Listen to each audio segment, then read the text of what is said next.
Hi, everyone.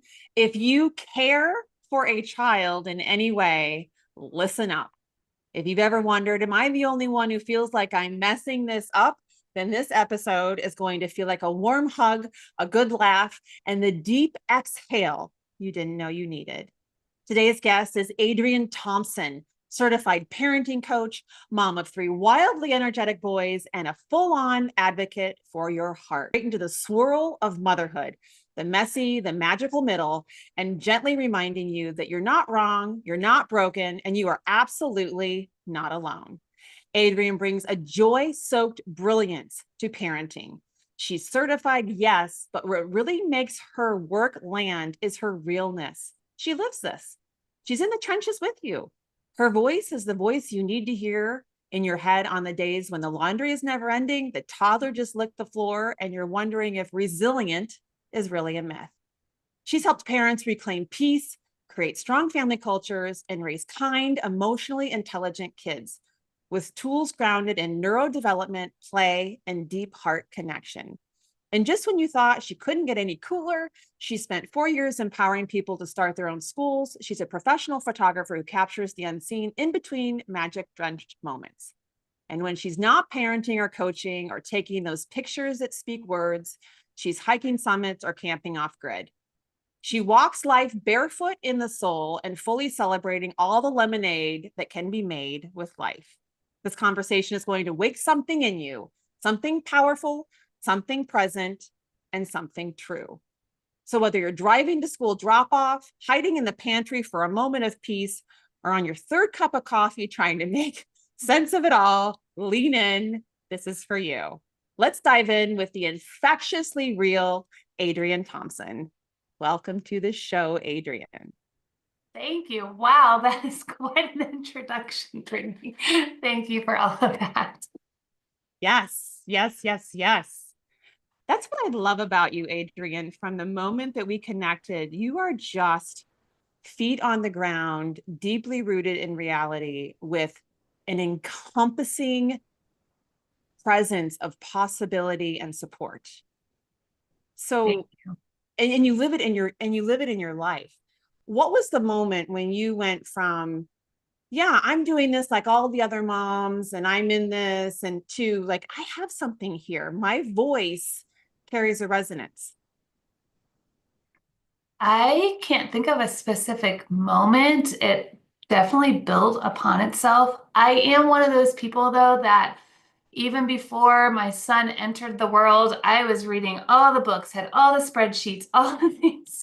I remember in the delivery room, I had the spreadsheets of what it was going to look like. I had a plan. And then, of course, that plan went out the window when we had this bright, blue-eyed boy that needed a lot of movement from day one, and I just was not prepared. I mean, even when he was 3, 4 years old, I was looking in the back of parenting books for crazy, not bad behavior, not, I just, he just had all of this energy I did not know what to do with. So I just started by, teaching myself. And then as soon as I found Dr. Dan Siegel's Whole Brain Child and Tina Payne Bryson, and I started reading all of their books.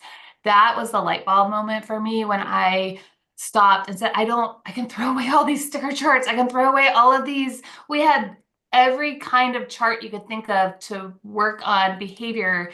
And then I read The Whole Brain Child, and that is all it took. And then I started just, being in play groups and with other moms, and they kept asking me questions. And then they started changing the way they were parenting their kids. And it just became such a passion of mine. So I started my blog, Raising Kids with Purpose, right after I had my third child. I had hung my business license for my photography business, which I was focusing on high school seniors. I absolutely loved it. I had a team of girls because I have all boys. You have all boys. So it was so nice to like dress up the girls. And it was a mentorship program.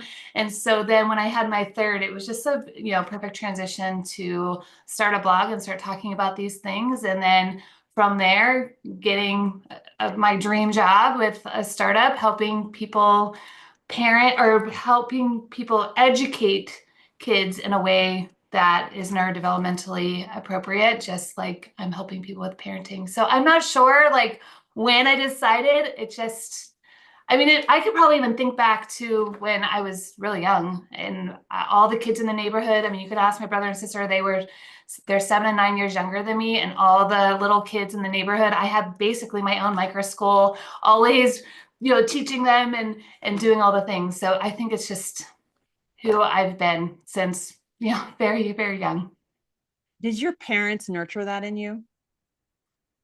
I would say my immediate reaction would be say no, just because my parents weren't around very much. I mean, my dad worked 9 to 9 in the car business, and I was raised by him, and my stepmom also worked in a car dealership. So they weren't really around. So I feel like it was just natural to me, but they didn't stop it either. So then, yes, they allowed me to do all the craziness and have plays in my basement and, have all these kids at my house and those types of things. So yes and no.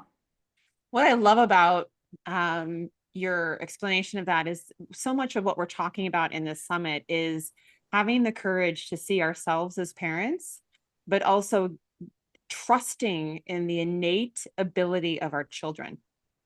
And what does that look like? What does that look like when we are the way showers, we are the guiding lights, the guideposts, we are in front of them, we have the experiences, we have the more developed mind, and all of that has is an asset. And yet it's not an excuse to prevent our children from having the opportunity to express themselves, discover themselves. And I just was looking on your Instagram, you just did a post about you went off to, I don't know, work out and came home and they turned your brand new, treadmill into a car ramp. Yes. And when I saw that, I thought a lot of parents might be like, stop, that's a brand new treadmill. Wait, what are you doing? But that you had this just fortitude with what I read or what I got was that you had this fortitude within yourself and a greater commitment to their curiosity than this, walking, whatever it was, treadmill or whatever. So where did that confidence in our, no, like you say that you're there to put the bumpers up, like bumper bowling. You put the bumpers up and you let them roll the ball and try to make the pins. So you're asking where that Yeah, came from? where does this come from? I think because I'm just so naturally curious as a person and lifelong learner, very creative, my creativity saved me as a child. Especially my first 5 years of life living with my mom, and she was a drug addict and alcoholism and was not there, left us alone for very long periods of time. And so by the time, I was with my dad and my stepmom, I mean, they provided for all my basic needs and things like that. And they're amazing people. But honestly, my curiosity, my creativity saved my life. And so I think I probably recognize that in myself. And then I have these boys that are extremely curious and just full of life and creativity. I mean, you should see the artistic talent of my 8-year-old. I'm just blown away. And he works on his art every single day. I mean, he goes to a micro school, but he asked to quit so that he can just work on his art every single day. So I think it like starts with just me, and then being able to recognize, like, let's not stop this. Let's just allow it to happen. Yeah, when I came home and I saw all the cars laying around the walking pad, I definitely wasn't like, oh, they need to clean this up. I mean, because I think our thoughts are so powerful because our thoughts create our emotions, right? Cognitive behavioral theory. And so my thought was, this is amazing. Like they have been creating, and I walk out on the back porch and my son has no clothes on, but he is like cutting and taping and gluing and, just in the zone of flow. And we do a word of the year. And my 8-year-old picked flow for his word of the year this year, which is so cool. And he is the best at being in flow. So yeah, I guess I would just say it starts with me, and then just recognizing how important it is for their development, and just recognizing how important it is for their, not just their brain development, but their development as a person. Yeah. Well, one of the things that, just based on everything you just said, one of the things that I really think that your very dedicated audience adores about you is that you're so present and reminding, reflecting back to them that you are not alone, Hmm. and that, we're all in this together, which is so true.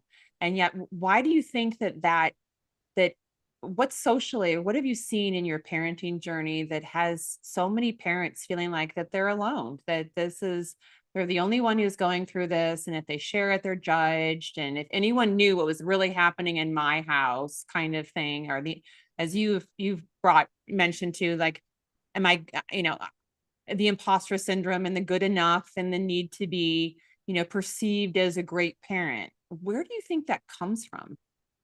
I think that comes from culture.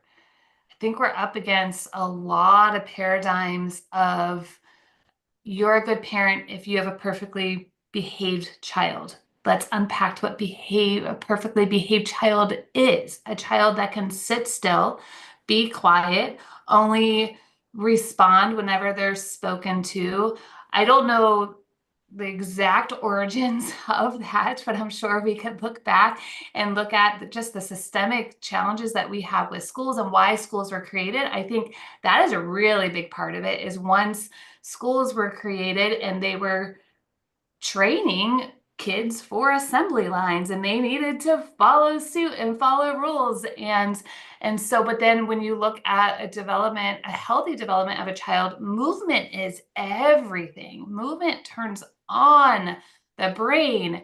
And so we're telling parents, we've have this paradigm, which I do see that it is changing for sure, especially with all of, social media and Instagram and all these people that are writing books about this. I mean, back 15 years ago, the most popular parenting books were like Positive Discipline and 1, 2, 3 Magic. And so now we're looking at more of the whole brain.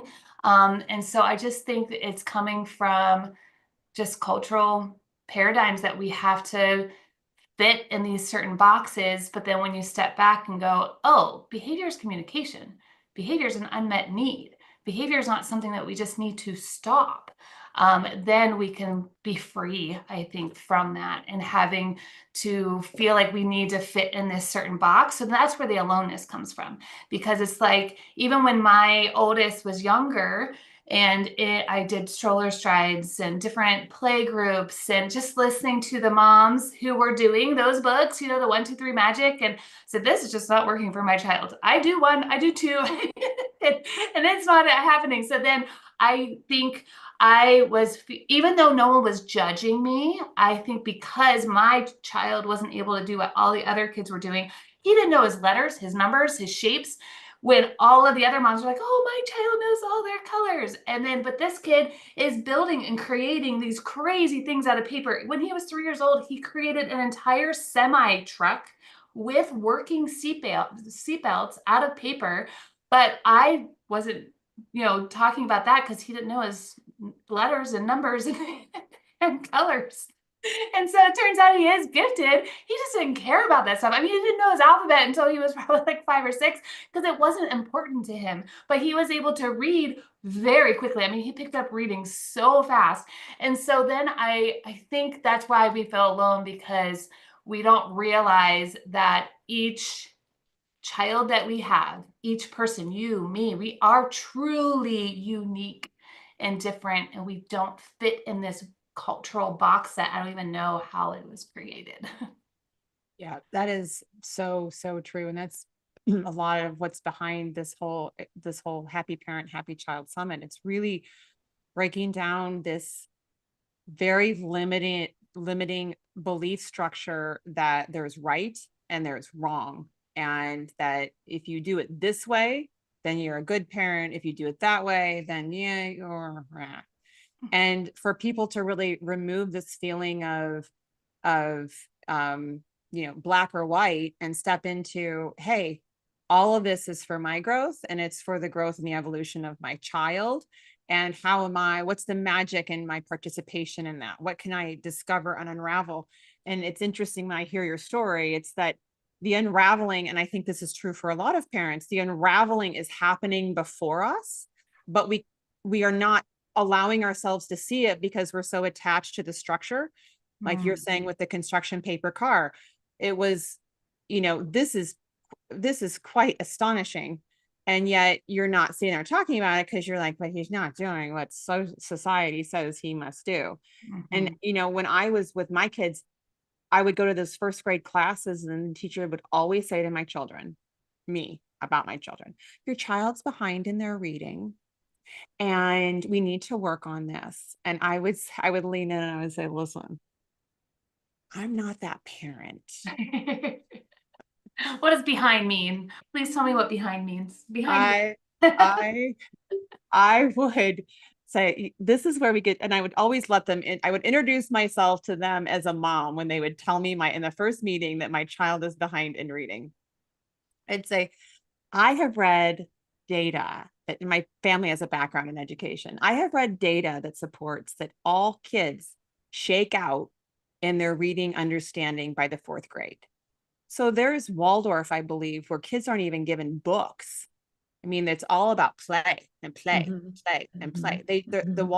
I believe it's Waldorf, where they're so focused on them being locked into the expression and expansion of self. They create their own books. Yeah.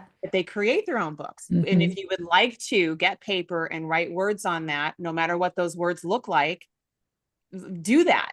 But we're not going to put you into a construct of you must read and you must write. And these teachers would always like, that was their meeting of me. Like, I'm not going to force it. And he may be a great reader. He may not be a great reader by the end of first grade, but I'm guided by him. And for all of my children, it would be, I would talk about what signs say in the grocery store, the words, and I would sit there and say, okay, look at those. Those are words that make something. That's telling us what's in that. So if we read that, then we can understand what's inside. And it was all about just giving them this environment where words are a part of the environment. But listen, little sweet, yummy morsel of my child, you take the lead here. And I really feel that a lot of parents, as you say, we get into this trap of my kid has to be performing to the statistics, to the numbers, versus you seeing, this word was not common 10 years ago. It's become much more common now, neurodivergent. Seeing all that our children, the kaleidoscope that makes up each human life, and how to have the presence of mind to see the fullness of each kaleidoscope. And that's, where with raising resilient children, that you have such a great voice in that space. Thank you. Yeah. So when you say a strong family culture and you're helping parents create a strong family culture, and we just talked about culture, so there could be some misidentification or misunderstanding. What do you mean when you're supporting families and creating a strong family culture? What I mean is for kids to know who they belong to, where they belong, that we all have these core developmental needs to feel connected, attunement, love, connection. We want to feel heard, seen, understood. And so what I mean by culture is that we're raising kids in this family dynamic, this family culture where they feel like they belong. And no matter what, we're able to see beneath the behaviors, beneath what is happening. You're not good or bad based on what you do, but we're able to see beneath that and create an environment where you are valued. So that's what I mean by family culture. And then just belief systems. I mean, so many of us were raised with so much shame and guilt, and there was so much fear. We were raised in fear-based parenting, or if you don't do this, and it was all out of fear or to fear the adult. And I still see patterns of that, especially in schools. And so I step back and I ask, okay, you want them to be afraid of you. So then what happens when something really bad happens to them? I just watched a reel with Mel Robbins and Gabor Mate. Okay, yeah. Yes. And she was talking about a traumatic event that had happened. And he's like, walk me through it. And she walked him through it. And, she had woken up and there was a male on top of her in the middle of the night. And he said, okay, then who did you go to about that? She said, no one. He said, that's the trauma. That's the trauma, is that, right? Is that you couldn't go to your parents or to a caring, loving adult to share that this happened to you. Oh. So that's what I mean by culture, is if we're parenting in a way that we're demanding respect, we have this power over a child, then who are they going to go to when something bad happens? I'm working with clients right now, or a family right now, and they came to me because they felt that like they were losing their 16-year-old son. He was engaging in these high risk behaviors, and they're like, the stakes are high now. When he was younger, like the stakes weren't high, they're high now, and he's doing things that could kill him and could kill other people. And just within 4 weeks, they got their son back. We just were working on them and like their belief systems, and we took away the punishments and consequences and the power over, and really I've just been working with them on how to truly connect. And with teenagers, it is a little harder because they're, wired to separate at that time. And it's just so beautiful to see just their relationship really blossoming. And then why I share this is because he just engaged in some risky behaviors this week or last Monday, and he told the mom every detail instead of hiding it and then doing it again. And then they were able to come up with an agreement of, okay, if this happens again, or how can I support you? And so I think that is just really, really powerful. Whenever we lead with connection instead of punishment, or like I said, these fear-based tactics, then the child has nowhere to go to. And like, I had mentioned that's where the trauma lies, is not feeling like you have any safety with anyone. That's a really right in the heart moment. That's really potent. Yeah, I crazy adore him. He's has a way of speaking just straight into the soul. Mm-hmm. So with that, with all the programming that parents have from their past and from their how it should be and how they were told to be as a child, when I had my first child, I realized that this is my truth. I'm not saying it's everyone else's truth, but I felt that as parents, we're either running to our childhood or we're running from our childhood. Mm-hmm. And that when we are in the experience of parenting, it's either I would like to give my child what I had, or there's no way I will do what was done to me. Yep. So we are in this experience of our own healing and our own unraveling, because if you're not going, how many times have you said something and you're like, that sounded just like my mom. That sounded just like my dad.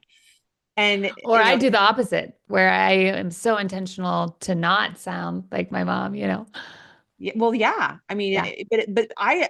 my mom is amazing, but there are moments where it's that autopilot that just comes right out of your mouth. Out. Right.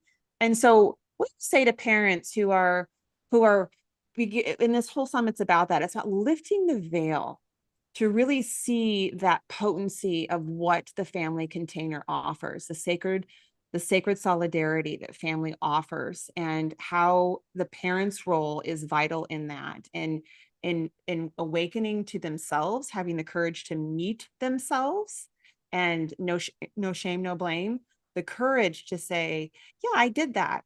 not my best moment, not the best choice that I could have made, and I choose differently now. Mm-hmm. When you're working with families and when you're working with, like, talk about the family that you're working with that you had such a breakthrough with. How did you get them to that basis point of it's all of that is good? Because when you have a child who's misbehaving, there's a lot of guilt there. What did I do wrong? How did I wrong my child? How do you get them from, let's just neutralize this and rebuild a solid foundation? Yeah. So I start just with the foundation of, okay, what is it like to raise a child with a neurodevelopmental approach, looking at the neurobiology, not just a punitive or a behavioristic approach. And because of BF Skinner and all the experts back in the day of, okay, this is how we raise up a child. I pulled out, it was Watson. I pulled out a quote and I put it in my program. It was from like 1916. And it was basically like, do not coddle your child. Do not, it was talking about a baby. And it said, do not give them too much attention or too much love. And then in the morning, you can give them a high five. I kid you not. Or a handshake. It was something like that. It was like a handshake. And reading that, it just helps you go, oh, okay, this is how we got here.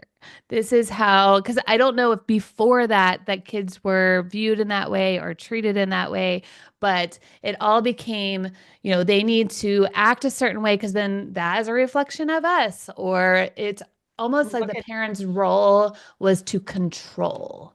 And so what I do is I really help parents go from this power and control, and how do we get into connection?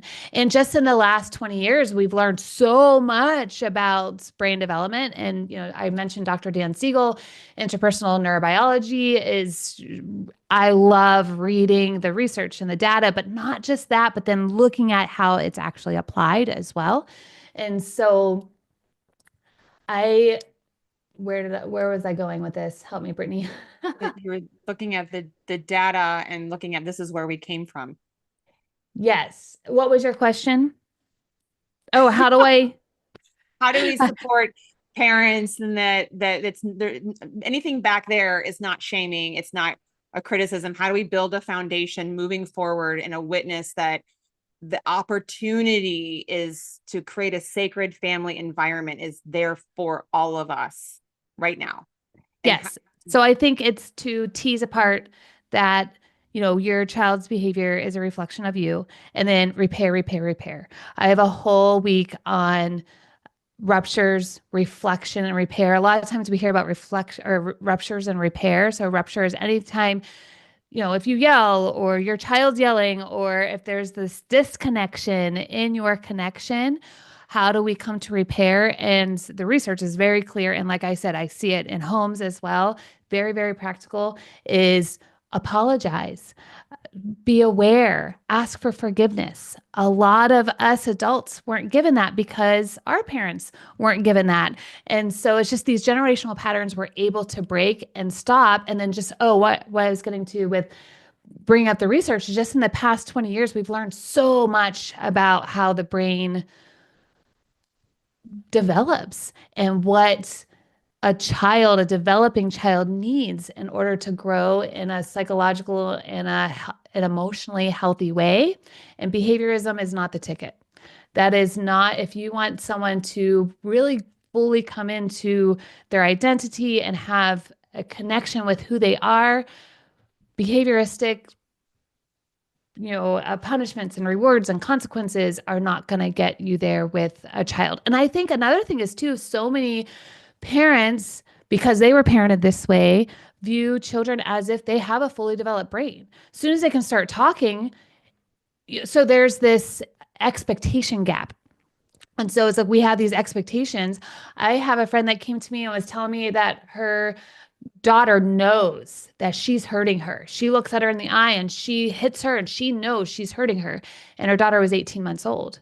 I said, she doesn't have that cognitive skill, and so why does she believe that? Because her daughter was, or maybe she was 2, because she was talking pretty well and she has the language. And I said, she doesn't have that cognitive skill. The conscious brain does not come online until about age 7. So what she's doing is mirroring. She's just she sees a big reaction from you. So of course she's gonna dig in and she's seeking energy from you. And so I think it's just now that we know so much more about the brain is under major construction until at least age 25, 26, 27, you know, that I think that is the biggest difference from when we were being raised, is that we didn't realize that a 10-year-old did not have the same cognitive skills or abilities that, you know, a 25-year-old has. But yet that's how 10-year-olds get treated, because they have language, and it, you know, it seems like they should be able to understand these things. So that big expectation gap, I think, is where we get in trouble. That is so well said. I can see that, you know, when I was in my beginning stages of parenting, and I was, you know, I had all 3 of my babies at home. I breastfed all 3 of my babies until they self-weaned. And that was around the age of 2 for all, 2 after 2, but around the age of 2 for all of them. And I got a lot of criticism from my parents as to what I was doing, specifically my dad, about what I was doing wrong. And then I always talked to my children, like, you know, now we're going to go, it's nap time. And this is where you relax your body. It's time to just restore and repair. And I'm going to be here with you, but I'll be in the other room, and I love you. And I was just walking my kids through life. And it was such a, my dad would look at me like, you know, it was such a discomfort for him to see Yeah, because what he was didn't get it. natural, Because he which didn't was get that. naturally coming out. And actually, it's built my compassion versus my, you know, whatever resistance towards him. It's just the programming through which he's in right now, he's in Right. his life. And I mean, I was told that I had to spank my children because kids need to have, they need to know authority, and they need to know, you know, like that's important. And there was some traumatizing encoding thrown upon me. And my ex-husband, he demanded that I would spank the children, and I actually did. And it was such a traumatic experience. I was spanked as a child. And Mhm. there's research that shows that once you spank, you are inciting, as you said, like, how does that build trust?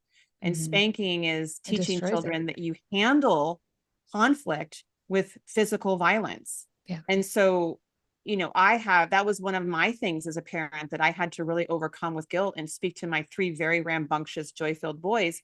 And boys are naturally physical with each other. Mhm. And yet there's a part of me back here, it's like, was it because of those few moments where I spanked him? Did I teach him violence? And so I've chosen to have moments with him to say, you know, as a mom, I'm not perfect. I've made mistakes. And one Mhm. of my mistakes was to spank you. And I'm really Yeah. not proud of that. Oh, yes. And I'm telling you this because somewhere inside of you, your sweet little baby encoded that is what love Yes. does. Yes. And this is not what love does. I was misguided. I was in my blindness. And it's really important for you to hear from me, who loves you so much, that I made a mistake to your little unconscious being in an unconscious moment that you may or may not remember. That is not what love does. And that is not how we treat people. And it's been this sweet but present conversation with my oldest child, because he gets very physical with his brothers. Mhm. And it's not that, you know, where I go to with my children, and I'd love your feedback on this, is to speak to the programming that is coming through in their behaviors to support an override, like a disc override. And that's where I am so committed as a parent when I see programming, to say, like, we got to do a pattern interrupt. We've got to do a disc override. Take that floppy disk out, or, you know, we don't have those Mhm. anymore, but you and I know what I'm talking about. Yeah. And let's reboot Yes. and find a new pattern that Yes. helps, supports all.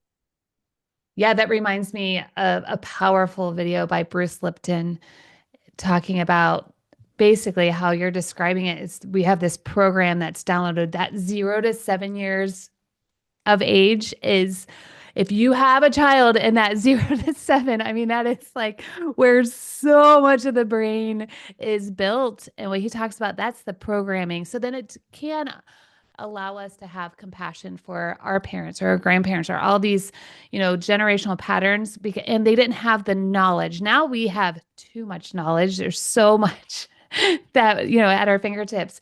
And so it is important to note that that subconscious brain really drives so many behaviors. And I have pretty big age gap with my kids. I have a 15-year-old and almost 13-year-old. He turns 13 like next week. And then my youngest is 8. And honestly, I can see such a difference. And I will have those discussions with my oldest too. It's like, we just didn't know. I'm so sorry. But with the youngest, like, we've been able to parent him in a completely different way. And you can see it like in his development, his emotional development. I know that there's personality too. And then we can talk about epigenetics and what gets turned on by the environment. But we were able, they all share very similar genetics. And we were able to then really attune to our youngest versus the oldest two. Not that, I had read Positive Discipline, and at least I was following something that was positive instead of, punitive. And then it reminds me of Dr. Dan Siegel's book, Parenting from the Inside Out. Now that book is super powerful. It's very life-changing for me. It is very hard to read though. There's some sentences that I had to look up every word. And so he really talks about the development of memory and how what you're saying, even though your son may not have, what is called an explicit memory where he can recall that memory of being spanked, his brain holds that though. And so that's that implicit memory. And he shares a story of when his son was first born, every time he cried, he just was getting angry inside, having these big emotional reactions. And he's like, what is this being connected to? He's a interpersonal neurobiologist, is what he studies. And he was having these huge nervous system reactions every time his son would not stop crying. And he did not want to give him what he needed, even though he did. And he had to push through that. And so he was just trying to think of well, maybe it was when I was a baby and my parents let me cry for a certain amount of time, and then he realized that it was actually from whenever he was doing rotations and he was in a unit. I don't know if it was hospice but the kids were dying. And so that he had blocked that whole year. His memory had blocked it out. And it wasn't until his son started crying, because from what his memories were of that time were all amazing things. And again, read the book so you can get the actual details. But all that to say, it's just really important to understand, especially memory, and how sometimes our memories actually aren't what happened. And our brain it's wiring for safety. It's wiring for protection at all times. So it's really, really powerful. What you did, Brittany, is so powerful to bring that up to them. Now, this is something that I haven't talked about publicly, and I'm probably going to get emotional. And I'm okay with sharing this because this is the realness, right? Yeah. When my middle child, and we've had so many talks with him, when he was younger, he would not stay in his bed at night. And I read all the books and all the things, and it was do this and this and this. And he was probably about 2.5. And the pediatrician told me, well, you should just flip the door handle around and lock it. So we followed what the pediatrician told us. Now I would take that advice and be like, that is not okay. But again, we were desperate. We weren't getting sleep. We were just at a place where this is what the pediatrician is telling us. So this should be okay to do this. And with this particular child, we had no idea he was neurodivergent. We had no idea that he was autistic. And I am wondering if some of the trauma that happened during that period, and it was a short-lived period, it was probably just a couple of weeks. And, my husband's like, we need sleep. This is what the pediatrician is telling us to do. This is what we need. But he would be screaming and yelling and shaking the door handle. And then I would be outside the door, I'm right here, and I was doing all the things that I was told to do by a professional. And then just in my core, in my gut, it just didn't feel right. I was like, he needs us. And so I started doing the 1,000 walks every night, just lay him down, walk out, lay him down, walk out. And so years later, as I started doing this work and healing myself and learning about all these things, and he did therapy. I had shared this with his psychologist, and what because of his emotional regulation was really challenging from age 6 to 9. And this is really why I dove into this work. And I took him into the bedroom because there's dents and marks all over the back of his door. And I took him in there and I said, "Do you see those marks?" He said, "Yeah." I said, "Those were because you wouldn't stay in bed at night and we were told to lock you in here. And I am so sorry. I am so sorry." And he looked at me and he gave me the biggest hug. So even though he would have never like recalled that autobiographically, his brain stored that. And again, I've never talked about this publicly because I could feel so much shame, right? But I want to this is why I do this work. Oh my gosh, I need tissues. I know I do But this, too. I know, but this is why I do this work is Mhm. because if you've done something, if you've yelled, you've screamed, you've done something that you find out later, like, oh, this could really damage my child's brain. This is going to change their trajectory in life. We're human. Once you know better, you can do better. And I am on a mission to help those parents know better and then dig within themselves to be able to do better. Oh, Oh, girl, I sorry. love you so much. Yeah, I mean, you just speak for all the moms out there that have given their power away, based on what authority has decided. And I saw this with birthing and choosing to home birth. And so many moms start their journey of outsourcing their parenting of Mhm. I don't know, I don't have the answer inside of me, so I will go to the experts. And it happens when you're pregnant and you're in pain, or you're giving birth and you're in pain and you don't know. And they say, well, we could stop the pain by giving you an epidural and Pitocin. And that statistically puts the baby's heart rate into accelerated. And then they say the baby's in trauma. So now we've got to cut the baby out of you, which is the slippery slope that leads to the cesarean rate being so high. Not that moms don't need certain environments don't call Right. for a Right. cesarean. And But ADHD rates being so high too. yeah, so we're not connecting the dots. And so much of that, I know that mother's intuition is like super, super effing strong and solid. And yet we are not allowed culturally or taught to feed it. And when moms would come to me, because I was a baby wearing mama, a breastfeeding mama, I was, an outside mama, I was a clean eating mama, I was a home birthing, like I was like the cosmopolitan hippie mama, right? you know? And moms would come to me and like, you look like you have it all. I mean, no, I don't have it all together. But when my first child came through, it was this warrior goddess that I was born to, because my environment was so toxic. My marriage was so unhealthy that I was going to, I put everything at my marriage, and I'm going to cry. I wasn't able to like quote unquote change the dynamic in the marriage with everything that I did, but I knew that I had a fresh opportunity to do right by this child. Look at us, girl. I know. I'm sorry. I was not expecting this. I opened the floodgates. This is real, guys. This is real.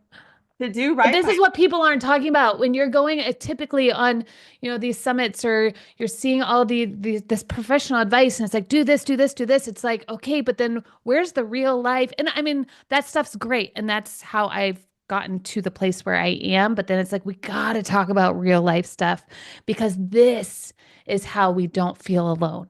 This is how we feel connected to each other and not just swimming in shame. We may have guilt, and Brene Brown, I love her stuff. And it's like, shame is I'm a bad person.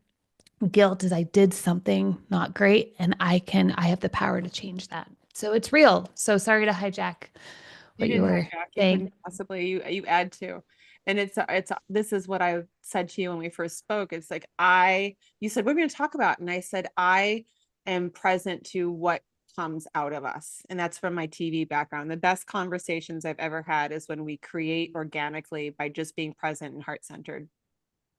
But my point was that moms that have, through, I believe, birth and the bringing forth life. Well, actually, it's in the pregnancy too that starts to happen. The questioning of self, the bringing forth of life is the opportunity for our own. That's why it's 9 months. It's 9 months to build your foundation of self for who to be and to how to hold the container of family. When my first one came through, I thought, I'm now family. This is family. Before we were a married couple. Now we are family. And it was such a place to be. And I was horrified that I was a family because before I found out I was pregnant, I was going to get a divorce. And then I found out I was pregnant and I thought, oh my God, I can't raise this child in 2 homes. I've got to do right by this child. I've got to put everything. When my child looks me in the eye and says, why aren't you mommy and daddy together? I have to say, I gave it 1,000%.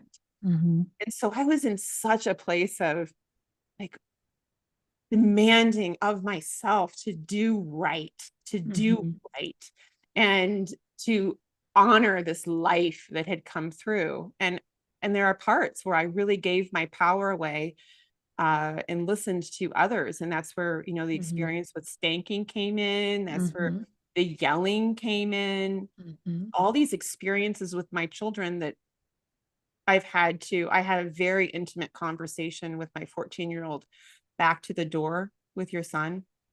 And I'm not a fan of making the other parent wrong. One thing we do in our household is we speak to behavior, no matter what adult shows it. We speak to behavior that is not a choice I would choose. And my 14-year-old has a pattern of speaking to his brothers the way, God, we're so real here, so raw. Speaking to his brothers the way my ex-husband spoke to me. And that was like when he was 5 years old, or he was 5 and a half years old. We were going to church and we got out of the car and my sweet little 5.5-year-old grabbed my hand and looked up at me and he said, Mommy, why does Daddy always yell at me? And I just thought, dear God, please show me the way. Because if I raise 3 of that, and my ex-husband has great qualities, but it was this impact, this massive impact that was shaping the development of my children. And I just thought, what do I do? Because that was going into the container of their selves. How do I protect them? And all that was happening in the environment really put me on this path to, okay, awakened warrior goddess, here we go. Like you go through me first. You do not touch these children. You come through me first over my dead body. And if that's what it's meant to be, like, we are not going here anymore. And I found this reclamation of self that was just not liked by my environment. Like, who do you think you are? Oh, you're so righteous. Oh, you have all the answers. It's like, no, I am their line of defense. You will not speak to my child that way to their face. Talk to me that way, pretend I'm the child, but this is not going down, folks. And this is my family. You somehow learned that that's what love does. That's not what love does. You need to bite a napkin, or we're going to go over there and you can rant, but no, I'm protecting my children. And it's, for those that are listening, the greatest work that we have with our parenting, I believe, is inside the sacred family unit and the extended family, because everybody thinks they have the right to tell you how to do it. you're doing it, you're not doing it that way. You need to, oh, what's a little sugar gonna do? Oh, you're too strict. Oh, what's a little TV gonna do? Oh, why don't you put your kids in There's better all clothes? these voices. There's all Why these don't you cut voices. their hair Yes. more often? And Why? even if they're not directly to you, like, I mean, just open up your phone. There's all these voices telling us what to do, what not to do. And I think what you said earlier is that intuition. And then what I'm hearing you say too is you're breaking major chains, and we are the matriarchy at breaking these generational patterns. And so, but then think about the gift, that you're giving your kids and their kids. And, it has to stop somewhere. And again, there's not this blame of it happening this way. There's so many reasons for it, right? But then once you know better, like, gotta do better. Like, it's like we know so much better now. So we just have such an opportunity to be able to truly break these chains. Well, I even think that guilt is a chain. Yeah. I know a lot of people that have been involved with conscious parenting. So now you have people saying, okay, I'm going to do better. And they really dive deep into conscious parenting. And while there are definitely gems inside of that, and there is definitely a path for an adjustment in mindset for parenting and what the treasure of this family parenting container is. So many parents that I speak to about conscious parenting, I don't know if it's the way it's written, I don't know, feel this misalignment with self. I'm not doing it like that. I'm not the good parent. I'm not there. What about the parents that are born from the, high five your kid mentality and don't, mine was, if you overlove your child, then you'll spoil them and they'll think that. Well, yeah, just give them a handshake. Exactly. Exactly. Yes. I mean, but my whole, my framework was, you can love a child too much. Was my programming. Like, you can love it. If you spoil them, then Right. they'll walk around thinking that the whole world loves them and they'll not Right. be open to learning how they can make a difference in their But behavior. we now Because know that is absolutely not true. no, absolutely not true. Yeah. But we are breaking those patterns. Yes. So I know I'm a hugger. I'm like, like, I can come in for a hug, and I'm actually known for hugs. People will say, have you had a Brittany hug? I'm a hugger. And it's astonishing to me when I meet moms that are like, yeah, I'm good. Oh my gosh, Brittany, I have the funniest story with this. So I'm a hugger too. And we were camping once with my friend, or my son's friend. And the mom told me that the boys were in the same class. And she told me that she loved the teacher, but the teacher is a hugger. And she said, I'm just not a hugger. And she's super athletic and just, very just in the gym every day. And just like, I mean, just that persona, like, she was just like this tough mom, and which is great. Like, I think that is wonderful. It's just, I'm a hugger. And so the next time I saw her at the football fields, I walked up to her and I freaked out because I was like, she's not a hugger. And I did this move and I punched her because I didn't know what to do. And she looked down at her arm and looked at me. Did you just punch me? I said, you told me you're not a hugger, and I'm a hugger, and I didn't know what to do. So, yes, I punched you. And so we both laughed so hard. So, yes, I feel you on there. I don't know what to do either. So, apparently, I will punch you if you're not a hugger. I like freaked out in the moment. So, I'm sorry. Go ahead. No, but I just think, what is it well, all of this is an offering. All of this is an opportunity to look beyond, where you are now, mamas and, parent dads out there that are seeking to raise their kids with wholeness, and to say, forgive yourselves for all the imprinting and all the encoding and all the programming that went into the creation of you. Mhm. And that we are truly heart-centered beings, and we're here to have a heart-centered experience. There's so much science. I talked with Howard Martin from Heart Math, and there's so much science that talks about the largest, most potent organ in our body is not our brain, but it's our heart. Mm-hmm. And I love, there's an English politician, something Binet, Andrew Binet, or he said the longest journey any human will take is from their head to their heart. And, that's what I think is so real about why people are so drawn to you, is that you speak from the heart, and reminding parents, like we've all had our shame moments. We've all had our guilt moments where we're like, okay, I don't want anyone to know that I did that. Mhm. I don't even know if I'm willing to admit it to myself. Mhm. And I know that I'm capable of doing a pivot here. And what's the pivot? Mhm. So when you talk to your parents, what's the invitation that you offer? What's the process that you could say to them that gets them to really open up to a possibility within themselves? Yeah, so right out the gate, I work with parents. It's 12 weeks, and my company is Raising Kids with Purpose. So is the Purpose Parent Transformation, and Purpose is an acronym, and it's a framework. So we start with like the foundations of what to parent this way to empower our kids, like empowered, through connection instead of power, and then we start with pausing and presence. And really what that means, eye contact, getting rid of these things and not allowing those to be a barrier. And I mean, there's a lot of reflection happening I'm within just each of going to these say for weeks. our listeners that are listening to this and not on the video of this, that she just picked up her iPhone. Oh, yes, sorry.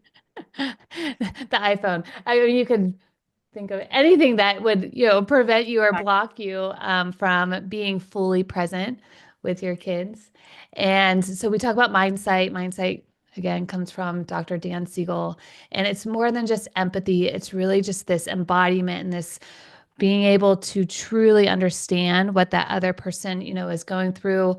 We really break down judgments and labels. And even when you say like, my kid's a smart kid, or my kid's a gifted kid, Or or a they're a good bad kid or girl, naughty like, kid.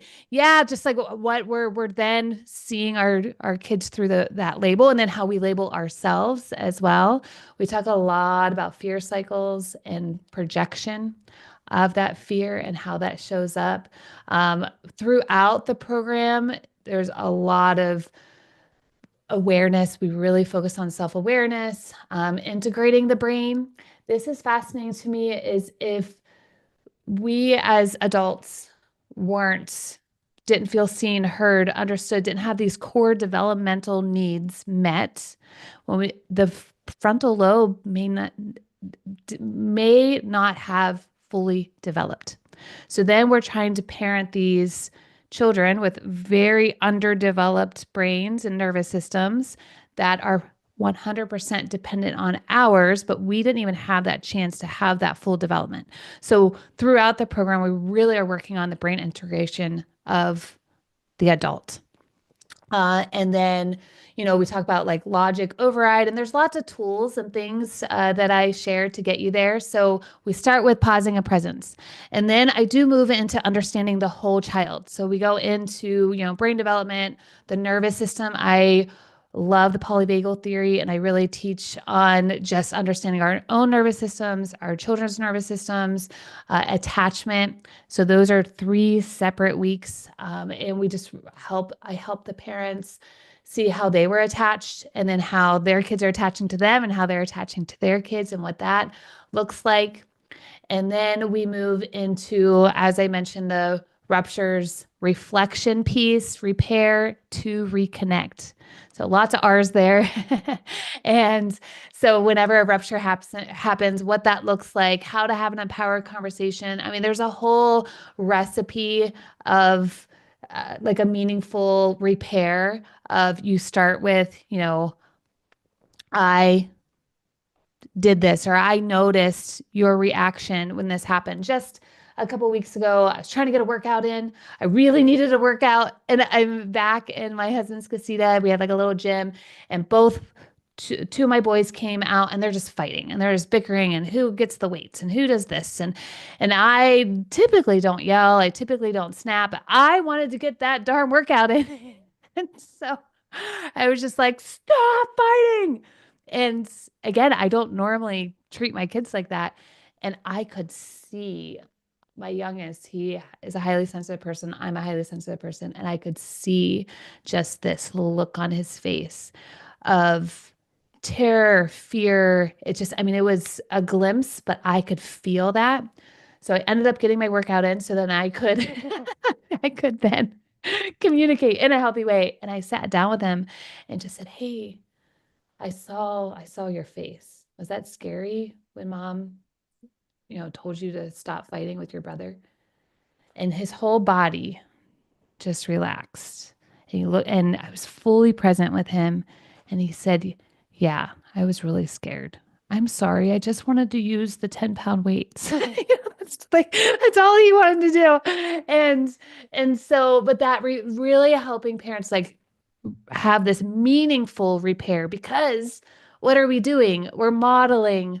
And then I see him do the same thing with his brothers. Like you said, you were noticing patterns of your oldest speaking to his brothers the way that, your ex-husband spoke to you. Well, I see that even just like with my kids, how they speak to each other, how I speak to them. And so if we can model a meaningful repair, not just "I'm sorry." Like how many parents, we were told to just tell your kid to say "I'm sorry" with no feeling. There's no feeling attached. It's just words. So if we can model what that truly looks like versus just tell them about it, they will start, showing up in that way. And then, so that's PUR. And then we get into P, which is play. And I love, love, love using play as discipline. I have parents come to me and they're like, "I just don't think I'm using the right discipline," or "I just don't think it's the right consequence." And by the time we get to play, we've already kind of undo a lot of those paradigms. Play is the absolute best way to discipline, because discipline means teach, especially in the early ages. But even with my teenager, I use this funny little, "Okay, there's laundry all over the floor." Like I will use like funny voices with my teenager, and he'll be so annoyed with me, right? Like just, "Oh my gosh, mom, you're so annoying." And I'll walk out of the room and then he'll come over to me and say, "Can you use that voice again?" Yes, I can use that voice again. So even though those teenagers may seem like, they don't like this, they need play too. And because we're playful beings, we need play. And I had mentioned, flow. What? Are you? Oh my gosh, that's awesome. I love it. See, and play is so fun. I did a podcast episode on play, and my co-host has not the best relationship with play. And I made her show up at the very beginning. We were wearing capes and masks. And I'm telling you, if you have power struggles with your little kids, especially to get them into the bath or brush their teeth or just the basic things, pretend like there's monkeys on the wall. Pretend like there's waterfalls. I mean, I'm literally crawling on the floor. And because I've done this since they were little, they're just used to me doing that. But then it's so much more fun for me, and I can keep my nervous system regulated. And obviously, if you're not into imagination, I loved theater. That's just how I express myself. Find your play language. There's like 12, or I don't know. There's lots of play languages. There's something that you can, use to connect with your kid. So play is like my absolute favorite, and using story is huge. I love the book Gather, Hunt, Parent. She talks about the Inuits and how that is just how they parent. They don't use consequences, punishments, all those things. They tell through story. I mean, some of their stories are a little crazy. They teach through story, and we learn through story. I guarantee after someone watches this, they're going to remember the stories we shared, not necessarily just the practical, tidbits or practical advice that we gave. And then we go into O, which is optimizing emotional regulation and emotional intelligence. So emotional regulation, really dive deep into, because already at this point, we've learned about the nervous system. We learned about play. That's a really great way to regulate. And we dive into, I have a framework. It's like a calm framework, which is check in with your body, activate a regulation tool, let go of the narrative. What story are you telling yourself? Are you saying this kid's driving me crazy? This kid's driving me crazy? Well, then guess what? You're going to respond in ways that show that. Whereas you're like, he's doing the best as he can. He's doing the best he can. I'm doing the best I can. He's safe. I'm safe. I'll say these things out loud. You are safe. You are safe. I had a child that would have huge emotional meltdowns that were scary and violent. And I'm not that big of a person. And I, have been hurt a couple of times. And I would just start saying, you are safe. I'm talking to myself, but he's hearing it too. And then that helps because he cannot regulate if I'm not regulated. So really, really go into that. And then the steady framework. So it's calm and steady. And steady is how to co-regulate. So staying present. So once you calm yourself first, then you can stay present, you tune in, you empathize first, validation, assist with the regulation if they need it. Don't demand logic, because if a child is losing their stuff, their lid is flipped, then logic is not going to help anything. We got to connect right brain first and then yield to their process. So let them ride the wave of emotion without rushing or shutting it down. And then we have optimizing. And then we have emotional intelligence. So we go into what emotional intelligence is, how to feel the frustration traffic by Gordon Neufeld. Because if we get stuck in frustration and there's no outlet to get out, then that's where we see really big, scary, risky behaviors. And a lot of those kids that are in juvenile detention, that's because they don't have frustration tolerance and they get trapped and there's no way to get out of there. I really go into sensory systems because I feel like we don't talk about that enough, understanding our own sensory needs. I had commented on a Facebook post a couple weeks ago, and a woman came in and because it was about a baby or a little boy at an in-home daycare, and the provider was saying, I don't know what to do with this little boy. He just keeps crying and I'm trying all these things. And I just said, hey, I'm wondering if it could be sensory related.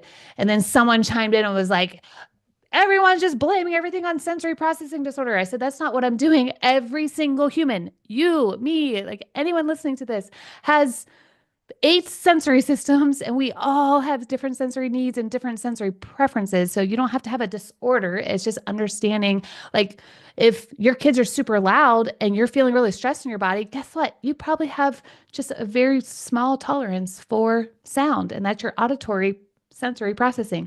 Or if you don't like tags, that just means that I use it in like the cup analogy, but we really dive into all the sensory systems because I think that's really profound. And to be able to truly empathize with our kids, if they don't want to wear the itchy jeans, not to force them to wear the itchy jeans, because then you're able to really understand and have that empathy. And then S is setting boundaries with purpose. This is a big one, is yes, kids need to have boundaries, but how do we deliver that? And the consequences, punishments, all the things, the behavioristic approaches don't teach anything. Yeah, it might get them to stop the behavior. Heck yeah. But what's it doing inside? What's it doing to their development of self? And so how do we empower kids to make good choices? How do we tap into that intrinsic motivation? And then we have the last E, which is empowering growth. And we, I reiterate, just understanding like the stress response, what a healthy relationship looks like, fostering resilience. So that's the whole journey that I take people through. Gosh, my goodness. I want a lot. Get me in there. Come on. We'd love to have you. I love that. I think that I love the whole approach that you bring to this. And that's what is really what's being celebrated with this summit, is that we're not looking at one singular vein of parenting. We're looking at the whole container of family and how to really support the parents, to support the relationship between the two people that created this life, whether they're under one roof or under two roofs, because there's so many dynamics inside of that. And how to have healthy communication that is not about, and always built in emotion. These are the tools that are so supportive in getting a surround sound experience with the most important, impactful thing in your life. It's not the 9 to 5. It's not any of that. It's who you are moment to moment, and how that who you are in the moment to moment is shaping these little beings that you're, the way shower of. And that's your course sounds absolutely exceptional. One Thank of the you. things that I said to in that moment we were at church was the first time I said it to my son. And I said, Xavier, hurt people. And daddy is hurting right now. So let's give him love. Instead of being anything of like, I was really furious with him. However, I was conscious enough to not encode that on my child. And I just said, and so my kids know to this day when they're being bullied at school or my kids are homeschooled, and there's a huge thing of when they first started homeschooling, there was a huge isolation program for you're not here. And my kids really felt hurt by it. And so I just say, what's the truth of this? They Mhm. miss you, they're hurting. And for some reason, maybe they feel like your absence is an abandonment to them. Hurt people hurt people. It's not about Mhm. you. It's about what's going on inside of them and how can you just continue to be the light that you are, no matter what's thrown in your space. And I Yeah. really And to see that. heal that, if you're being hurt, to heal that hurt so that you're not the hurt person hurting the person. So Yeah. we do have that power to break that cycle. And, and just, I feel like the best way to teach that to kids is model that. There's so many things, or even just, I've been studying this stuff for years. I've been teaching it, preaching it, all the things. And it probably wasn't until recently that I truly understood what it meant to allow my kids to feel the feelings, because there was still a piece of me that wanted it to stop. But it wasn't about them and their emotion, it was about me and my emotion. And now I truly can embody when there's big tears or anger, or I have a son that has really, really high levels of anxiety, and it manifests as extreme anger, and how to allow him to process that. Since I had mentioned the, frustration traffic circle, it's like, how do I be fully present for him? And I'm modeling that instead of just hurting back, because especially the one particular child will shove and push and physically, try to hurt. And how can I just be that steady, sturdy, this comes from Dr. Becky from Good Inside, like that sturdy leader, especially with teenagers. I tell myself, be a sturdy leader, be a sturdy leader, like I was like, because they have all kinds of stuff coming out of their bodies. And so what it really looks like to allow our kids to feel, because we've mentioned this before, then they're going to be able to give that gift to the kids that are gifted to them. I could keep going. There's so much that I would love to do. So much.